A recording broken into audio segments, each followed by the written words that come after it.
Well, Dom, scoreline, does that reflect the effort the squad put in?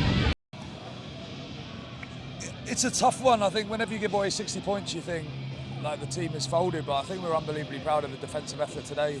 I thought we fought unbelievably hard, and then to score 3 tries as well against a very good Bath team. I think we're very proud of the boys today. It can't have been easy to pull together a squad for this game. How did you go about it? That was a challenge. I think Alex James has worked a miracle to bring not only a 23 together, but the quality of the players he's managed to get together as well. Good people, good players. The groups come together very quickly. I think you saw the togetherness of the group in such a short period of time. Obviously, we've got the final at home next Friday, so the threat of doubling up meant we had to bring players in, and I think AJ did a brilliant job of doing that, and I think the boys did themselves proud out there. A lot of players from university sides, these are the sort of guys you'll be having a look at. Definitely. I think George pre-match said, "You boys want to be Premiership players. Show it today." And I think a lot of lads put their hands up and show, not only the quality of rugby player they are, but the sort of fight and resilience they have in them as well, which is like key traits to being a top rugby player. Of their 9 tries, 6 came from the forwards. I guess that was a reflection of the dominance they had from a very experienced, powerful set of forwards. Well, it is, and you've got undergraduates going against seasoned internationals, seasoned Premiership players, and that's where it really counts.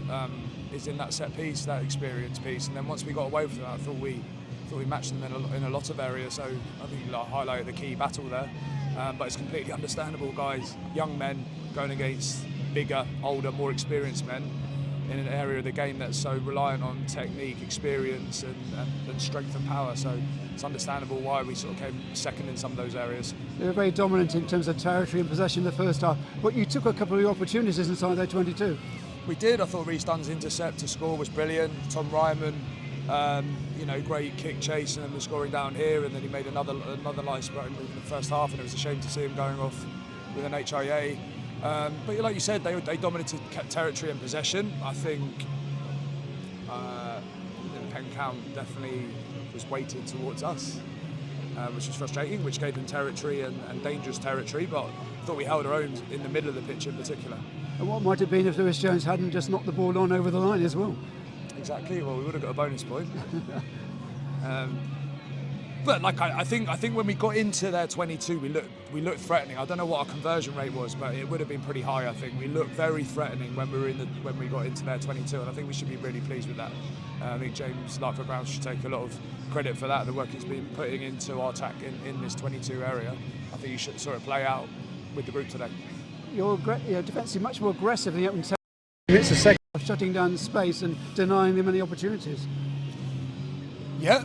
I think guys made good reads on the edge to shut the play down. I think that was an expression of attitude and a desire to not lie down against a quality Bath team. I think that's the big thing we're most proud of, is like that spirit. I think we won the last 10 minutes, which in a game like that is massive.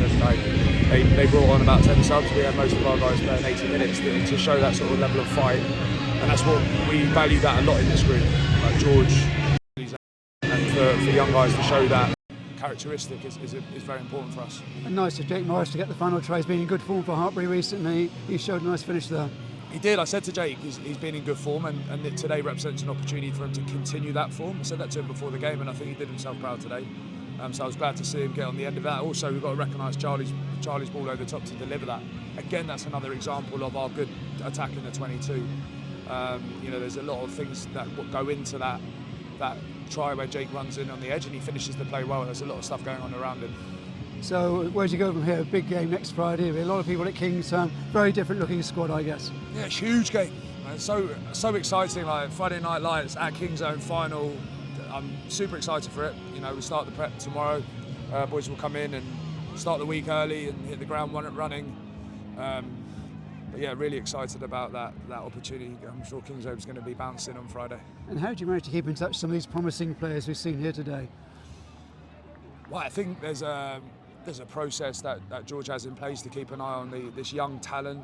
I think the Buxley, there's a huge amount of talent in that, but it's a bit of a treasure trove of talent, and it's I think we've got an eye on it, and I think we're very aware of players we might be able to bring in who would suit our game.